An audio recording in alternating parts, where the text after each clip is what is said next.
Santo Afonso de Ligório era um napolitano, um filho do século XVIII. Ao chegarmos a Nápoles, cidade pitoresca e movimentada, quem nos poderá indicar hoje por onde devemos começar o nosso percurso dos lugares em que o santo viveu e atuou? Nós queremos ir para a igreja de Santo Afonso.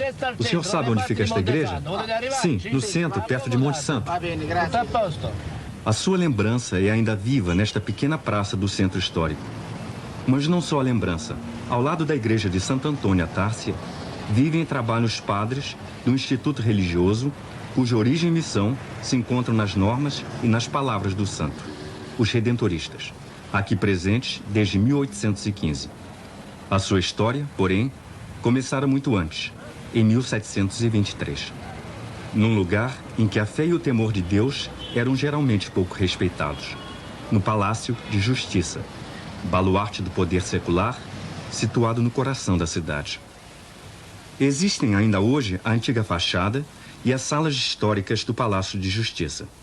E aqui foi honrada a memória de Afonso de Ligório com uma lápide comemorativa. Aos 16 anos de idade, era já doutor em Direito Civil e Canônico e começou a exercer a atividade forense aos 19 anos. Justiça. No Reino de Nápoles, isso significava alta consideração e carreira. Estamos em 1723. Devido a uma maquinação política, Afonso perdeu uma causa sensacional. Ó mundo, agora te conheci, exclamou o advogado Ligório, abandonando para sempre o Tribunal de Justiça. Mas uma outra porta se abriu. Após 4 semanas de decepção e desânimo, no dia 29 de agosto de 1723, o jovem cavaleiro Afonso de Ligório entrou na igreja de Santa Maria della Mercede.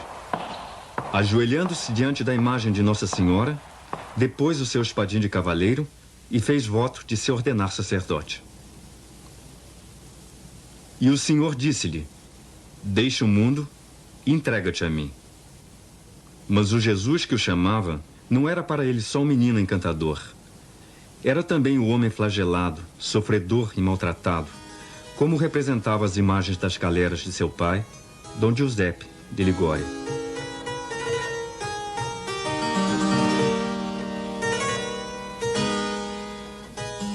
Ao princípio do século XVIII, Nápoles era o porto militar de uma frota que se mobilizava, sobretudo, contra os ataques muçulmanos. Um dos capitães dessas galeras era Dom Giuseppe de Ligório, que de simples oficial chegara a ser comandante. No dia 17 de setembro de 1696, sua mulher, Dona Ana Cavalieri, deu à luz a um menino. Na sacristia da igreja de Santa Maria dei Vergini, conserva-se o livro dos batizados. O sacerdote mostra-nos o último registro do mês de setembro de 1696. No dia 29 de setembro de 1696, foi batizado por mim, padre Giuseppe del Mastro Alfonso Maria de Ligório. 100 anos mais tarde, foram acrescentados alguns avermamentos. Beatificado, canonizado, declarado doutor da igreja. Aqui, em Marianella, perto de Nápoles, na casa de campo dos Ligório, foi criado Afonso como primogênito. Visitando as dependências do palácio ainda existentes, podemos imaginar facilmente o bem-estar em que vivia esta família nobre. Dom Giuseppe Ligório decidiu que Afonso estudasse em casa. Aos 12 anos, dominava já as ciências humanísticas, a filosofia, o latim. Recebeu lições particulares do famoso pintor Francesco Solimena e do não menos célebre músico Caetano Greco. Seu pai, ambicioso e severo, queria que o primogênito viesse a ser cosmopolita, homem de sucesso, nobre e livre. Como o jovem aristocrata representado neste quadro, que se conserva em Marianella. Para Afonso, porém, era uma jaula dourada que sentia dever abandonar. Começou a dedicar-se aos pobres e aos desprezados, transferindo-se dos palácios para o Hospital dos Incuráveis, onde participava das dores humanas. Hospital que ainda existe e parece conservar a fisionomia daquele tempo, assim como as míseras vielas de Nápoles, que Afonso percorreu 2 séculos antes de nós, para se dedicar à assistência aos pobres e abandonados. Nem sequer a ira do pai conseguiu fazer com que Afonso desistisse de seus intentos.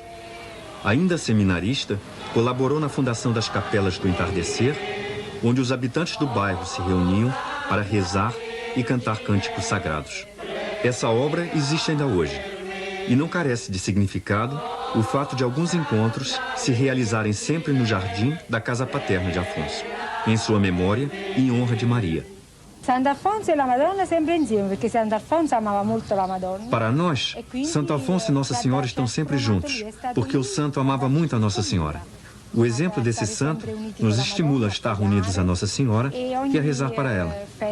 Nós de Marianella estamos sempre presentes quando são organizadas festas em honra de Nossa Senhora. Entrando no seminário em outubro de 1723, Afonso vai se afastando cada vez mais da casa paterna. Das videiras do quintal de Marianella parte um caminho que o leva a outra vinha, a vinha do Senhor. No dia 21 de dezembro de 1726, Afonso é ordenado sacerdote na Catedral de Nápoles. E Jesus chamou a si aqueles que amava, e eles foram com ele. Ficariam com ele para serem enviados a pregar. Em 1730, Afonso desembarcou com 5 amigos seus na enseada de Minore, na costa amalfitana. Afonso tornara-se um dos pregadores mais famosos de Nápoles. Pertencia à Associação das Missões Apostólicas, chamada dos Ilustríssimos. Fizera voto de não perder nem um minuto de tempo. Mas agora, encontrando-se completamente esgotado, em perigo de morte, o médico manda-o para as montanhas, para que se estabeleça. Na Serra de Santa Maria dei Monte, Afonso vai encontrar homens que, econômica, cultural e religiosamente, ainda estão mais abandonados do que os mais pobres dos pobres de Nápoles. Eram os pastores e os cabreiros. Perguntamos a um pastor que passa por nós: Santo Afonso? Este nome diz-lhe alguma coisa? Sim, pessoalmente não l'ho conosciuto, mas dai miei nonni l'ho sentito dire que Sim, veniva qua su. eu não o conheci pessoalmente, mas ouvi de meus avós que ele pregava aqui em cima, que ensinava o catequismo naquela pequena igreja e que celebrava a missa aqui o dia inteiro com a gente. Com loro, que tutta la giornata trascorreva insieme a loro, com le pecore. Aqui viveu Afonso a sua segunda conversão. Aqui lhe veio a ideia de fundar uma congregação religiosa que deveria dedicar-se ao cuidado das almas destes pobres e abandonados. A imagem milagrosa de Santa Maria dei Monte é hoje venerada na capela do convento dos Redentoristas, em Scala, uma povoação que virá a ser de importância fundamental para Afonso e para a sua congregação. Depois de haver passado outros 2 anos em Nápoles, Afonso abandonou para sempre a sua cidade natal no dia 2 de novembro de 1732. Cavalgando um jumento, a montada dos pobres, foge para Scala sem se despedir de ninguém. Nessa pequena cidade, sobranceira Amalfi, havia sido fundada 1 ano antes uma comunidade irmã, a Ordem Religiosa das Irmãs Redentoristas. As Irmãs Redentoristas são uma ordem contemplativa que se propõe à imitação fiel da vida de Cristo.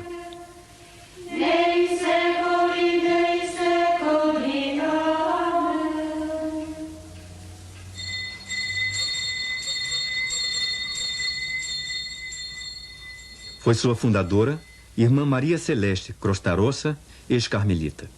Assistida por Dom Falcoia, bispo de Castellammare, Irmã Celeste fundou o primeiro mosteiro e, sempre apoiada pelo bispo, favoreceu e animou o projeto de Afonso.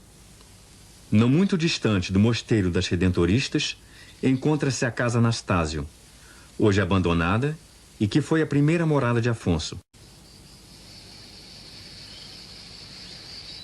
Na manhã do dia 9 de novembro de 1732, sob a presidência do bispo Falcoia, a nova congregação reuniu-se na capela provisória. Meditaram longamente, cantaram a missa do Espírito Santo e entoaram o Te Deum. Assim, foi fundada a congregação do Santíssimo Redentor, os Redentoristas.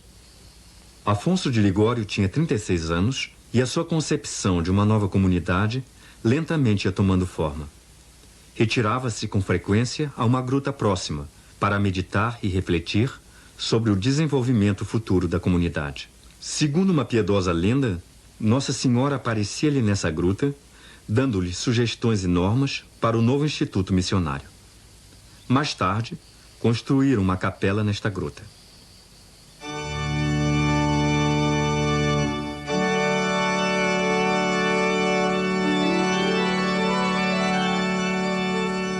A meados de dezembro de 1732, começou na Catedral de Scala a primeira missão contínua do novo grupo de missionários.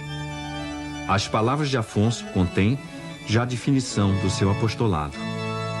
Se o pecado do homem é grande, o dom da redenção é muito maior. Seja-me, pois, permitido exclamar também: alegrai-vos, filhos de Adão. Alegrai-vos e não estejais abatidos. Não tenhas medo se sois fraco e não sabeis como repelir o inimigo. Não tenhas medo, porque Deus, Ele próprio, virá redimir-vos. A cruz do Santuário de Scala na cripta da Catedral. Um confessionário. Meditação e penitência levam à reconciliação com Deus, conosco mesmos e com o próximo.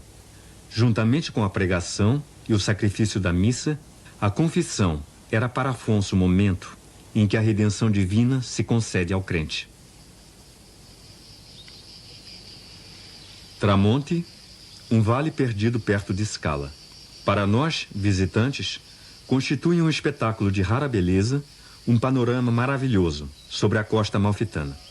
Para Afonso e seus companheiros, era a terra de missão. O novo método missionário foi posto à prova nas 12 paróquias e teve êxito. Igreja de São Pedro Apóstolo, em Filino. A gente acorre com entusiasmo ao vir os missionários. E o mesmo acontece em Campínola, Pietre, Gete e noutras povoações. Alugam uma casa e o irmão Vito Curtio trata da cozinha. Não aceitam remuneração pelo próprio trabalho. San Michele Arcangelo, em Gete. A lembrança de Santo Afonso e da sua missão sobreviveu nos séculos.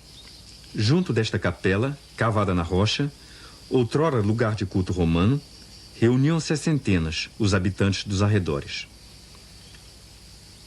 O santo e os seus confrades mantiveram-se fiéis ao próprio lema: Evangelizare pauperibus. Pregar aos pobres, e nele é abundante a redenção.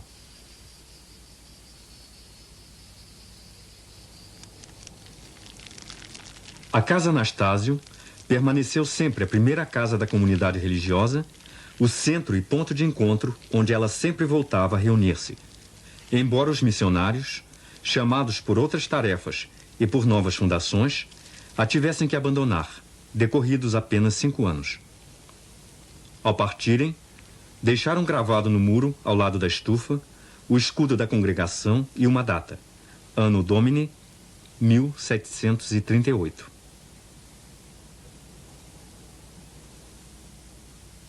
Entretanto, Afonso encontrara uma nova sede, da qual esperava muito. Villa degli Schiavi, hoje Villa Liberi, pequena povoação perto de Caiazzo, que permaneceu inalterada nos séculos.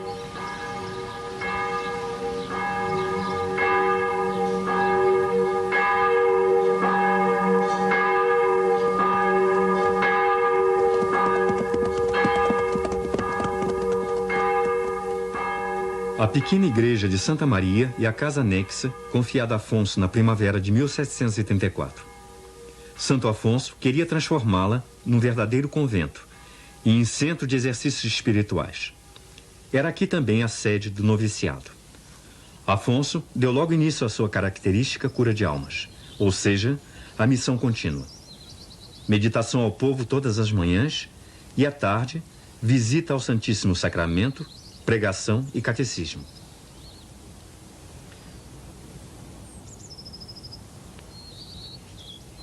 Ao longo das paredes da igreja, vemos ainda as cruzes levadas às missões das paróquias circunvizinhas. Mas as suas esperanças e projetos não se puderam realizar em Villa degli Schiavi.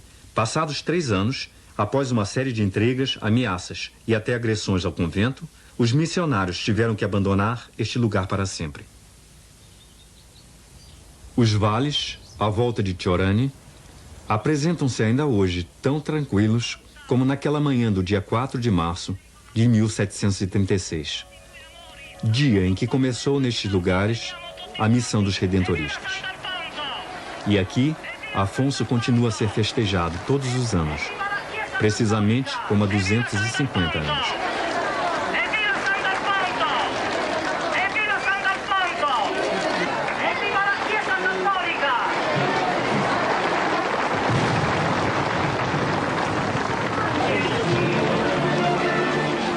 Também então se ouvia exclamar: chegou o santo!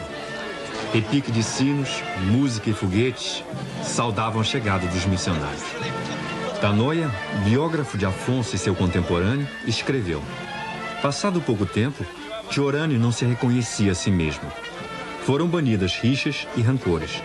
Os jovens deixaram de proferir palavrões, e as jovens já não cantavam canções profanas.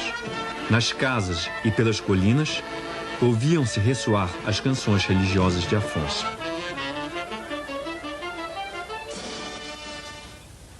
Igreja Paroquial de San Nicola.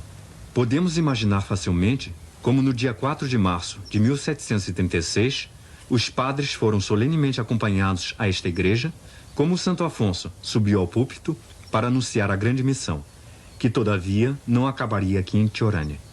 Até há poucos anos, teríamos podido visitar esta sede da missão na sua forma originária, bem como o convento, que o povo construiu com entusiasmo, segundo o projeto do próprio Santo Afonso.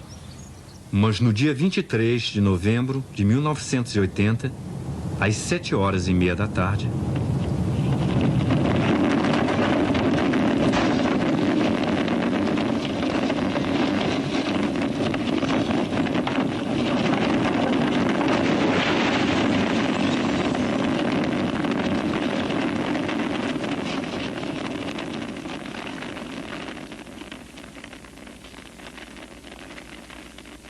o terremoto destruiu a igreja paroquial, a igreja dos redentoristas e grande parte do convento. Desabou também o Palácio Sarnelli, onde em 1736 os padres tiveram a sua primeira morada, como hóspedes do barão Sarnelli. 2 filhos deste barão eram sacerdotes. Um deles, Gennaro, já redentorista, era amigo íntimo de Afonso. Estes persuadiram o pai a ceder o terreno necessário para a construção de um convento, aquele que viria a ser mais tarde a casa-mãe da congregação. Com a ajuda de amigos fiéis, Afonso pôde finalmente realizar um dos seus desejos mais importantes: a criação de uma comunidade religiosa com sede fixa, uma casa em que se pudesse viver segundo as regras do Instituto. 250 anos mais tarde, amigos e confrades de todo o mundo colaborariam na reconstrução da casa destruída pelo terremoto e na restauração da parte da mesma casa menos danificada.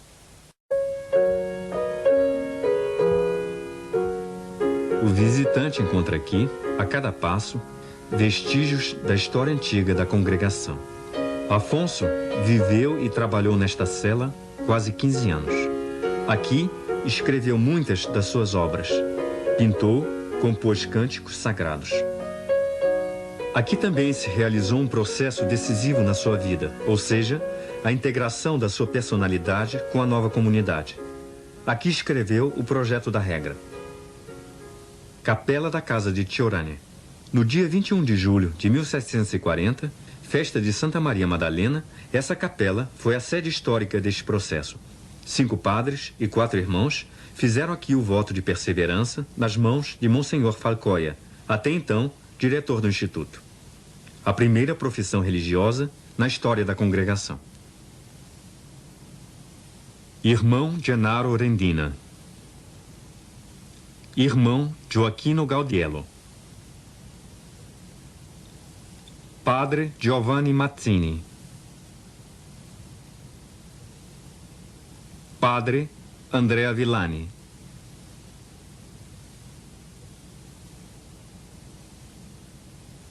Padre Alfonso de Ligori.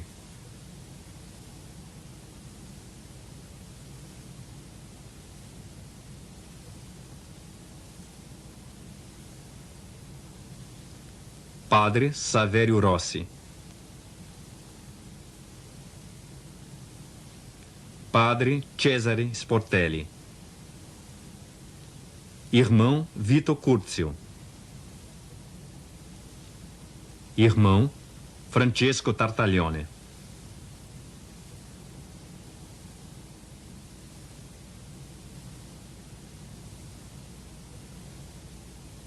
Ajudado pela divina graça, mediante o sangue de Jesus Cristo, prometo e faço voto de perseverar até a morte nesta santa congregação do Santíssimo Salvador. Cada um deles assinou este documento, acrescentando ao próprio nome. Prometo nos termos supracitados. Em 1743, celebrou-se nesta capela o primeiro capítulo geral da congregação. Afonso foi eleito reitor-mor só no quarto escrutínio. Afonso tem 47 anos e jovens cheios de zelo aderem a esta comunidade, que cresce sem cessar. Nos 15 anos seguintes, os padres de Chiorani pregam 243 missões. Em 1749, o Papa Bento XIV aprovou as regras do Instituto. Na capela de Chiorani teve lugar um novo capítulo geral, que determinou os estatutos, então chamados Constituições. Afonso foi eleito de novo reitor-mor, mas desta vez no primeiro escrutínio. O número dos candidatos ao noviciado aumentou de repente, quando o limite de idade para admissão baixou para 18 anos. Aquilo que a história documenta é a realidade ainda hoje, embora de forma diversa. Há 250 anos que a sede do noviciado é esta casa de Chiorani. Durante o seu primeiro mandato de reitor-mor, Afonso mandou construir outra casa, Pagani. Apesar de tempestades, terremotos e transformações, continua em pé na Praça Santo Afonso, como uma fortaleza, que resiste cheia de vida junto com a sua cidade. No verão de 1987, foi o lugar do encontro de jovens da Europa que estudaram os problemas e a missão do cristão de hoje, segundo o espírito de Santo Afonso. Entramos neste quarto simples, na ala antiga da casa. O quarto comunica com a capela através de uma janela. Aqui viveu Afonso de 1751 a 1762. Aqui terminou, em 1753, a sua obra teológica mais importante, que lhe merecerá o título de doutor da Igreja. A Teologia Moral.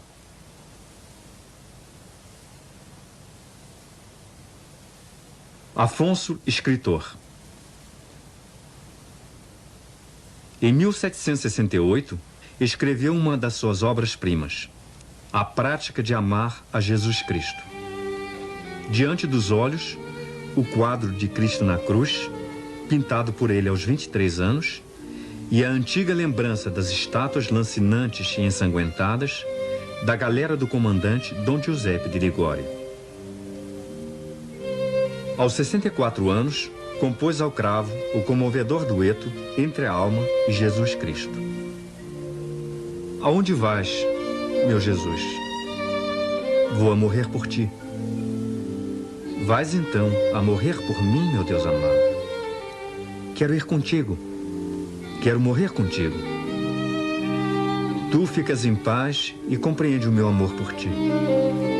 E quando eu estiver morto, lembra-te de mim. Em frente do quadro de Jesus crucificado, mas muito diferente, a tela de Nossa Senhora, por ele pintada, por ele celebrada nos seus livros e venerada nas suas canções.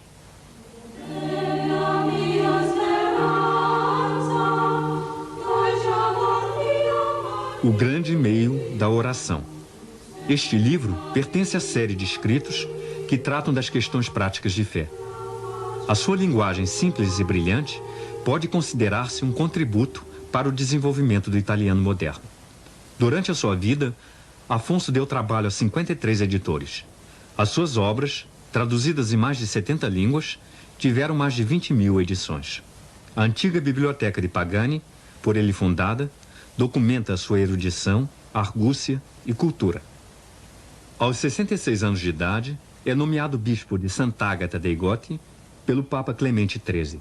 Essa eleição, que ele não queria absolutamente aceitar, vem arrancá-lo de improviso à sua obra em 1762. Com enorme relutância, mas por obediência ao Papa, Afonso aceitou a nomeação, tornando-se, para a sua diocese, um bispo sensível à justiça e favorável às reformas. A sua memória caracteriza ainda hoje a fisionomia da cidade. A Praça da Catedral tem o seu nome e a nascente de fé que ele abriu para a sua diocese nunca mais se esgotou. Afonso é agora um homem gravemente doente da gota, mas o Papa Clemente XIV contenta-se com que Dom Afonso de Ligório governe a diocese do seu leito de enfermo. Só depois da morte do Papa Clemente XIV, em 1775, que o seu sucessor, Pio VI, aceitou finalmente a sua demissão. Com quase 80 anos, pôde finalmente deixar a sede episcopal e voltar ao seu convento de Pagani. Os confrades puseram à sua disposição 2 quartos. Um era a capela, onde mandou pendurar, ao lado da janela, um quadro pintado por ele em 1746, uma meditação sobre a morte. A quem ler, olha o que um dia virás a ser.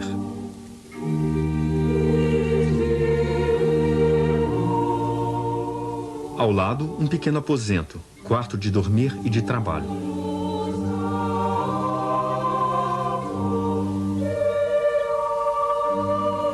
Chama-se a si mesmo pobre aleijadinho. E não exagera. Passa quase todo o tempo numa cadeira de rodas. Comer é para ele um tormento. E quando trabalha a escrivaninha, encosta de vez em quando a testa uma pedra fria de mármore para aliviar a dor de cabeça contínua.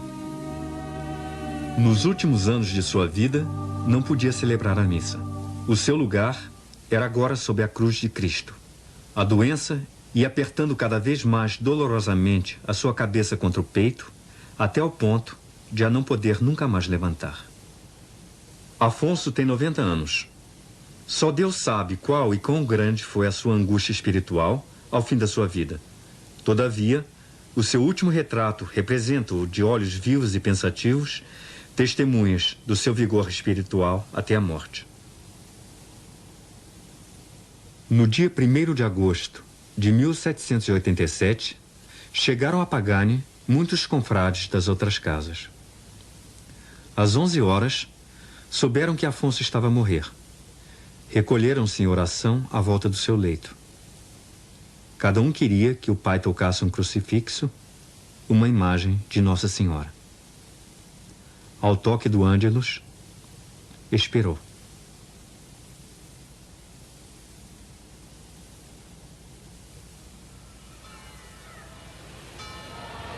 Séculos mais tarde, Pagani, dia 1º de agosto, ao meio-dia, ressoam as badaladas do Ângelus. Quando Afonso morreu, em 1787, a notícia da sua morte difundiu-se instantaneamente por toda a cidade. Morreu o santo! Uma multidão enorme acorreu ao convento.